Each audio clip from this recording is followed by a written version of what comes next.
Stay with us. We'll have more from a fitness expert after the break.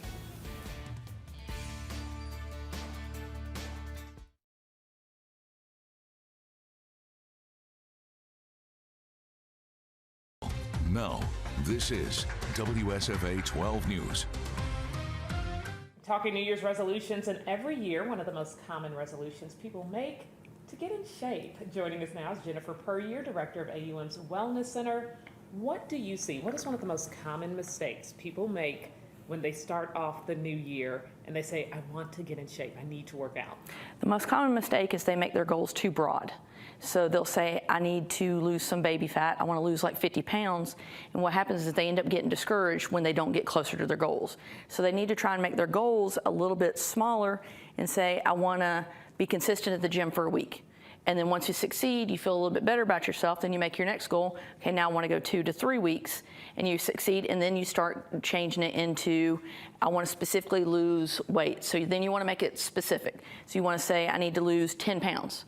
Then you want to make sure it's measurable. How exactly are you going to do it? Are you wanting to use a scale? Are you wanting to use body fat testing? Are you wanting to use tape measures? You also want to make sure that it is attainable. So when you say it's something too broad, it can scare you away completely. So you want it something a little bit more narrow. You want to make sure it's relevant to what your whole life goals are. And then you want to make sure you're in a decent time frame for it. You know, how long are you going to be able to fit all your workouts in? How long are you going to be able to work towards this goal to getting that weight loss or the activities that you want to succeed in? I know a lot of people, it's a journey. So what happens when we fall off? Let's say we get the flu, we go on vacation. Now we're out of our routine that we just started, and we're like, oh, I don't know how to get back into it. Or maybe we've gained a little weight and that's frustrating. When we get off the wagon, help us get back on. When you get off the wagon, the easiest thing is find a friend that kind of works out. Make them be your workout buddy. Make them hold you accountable. Because if you've got a friend, Cindy, that's going to be at the gym, say, I want to make sure I'm there for Cindy. So Cindy's going to be there for me, I'm going to be there for her. You can also hire a personal trainer. So a personal trainer is somebody that's going to focus on your specific goals and be able to push you and give you a little bit of motivation that you may not have already had.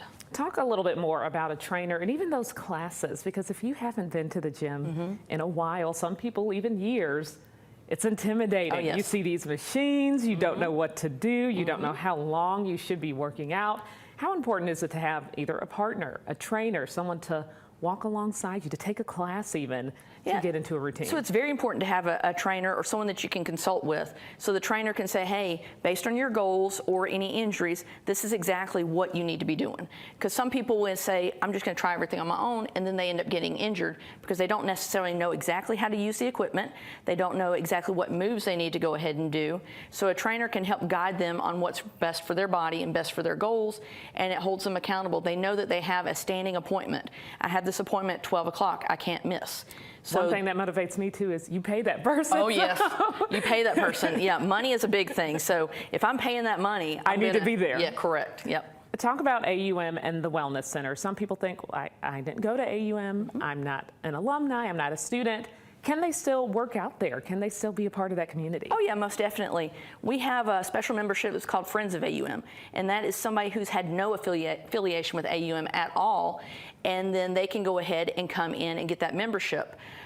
With the memberships, you're also required to get an Alumni Association membership on there as well. That just ties you a little bit closer to the AUM community. Because some gyms you get out there, it's so broad, you're missing things. But once you are a little bit part of the community, you feel a little bit more loyal to it. You're invested. You feel more accepted and invested, yes. And you all have trainers. You have classes too. Correct. Talk about some of the classes you offer. We have some high-intensity interval training classes. We have several that are at 5:30 in the morning. So if anybody's an early bird, we have 5:30 in the morning classes. Go there before you go to work. Correct. And we do have fully staffed showers, so you can go ahead and shower and change before you go to work.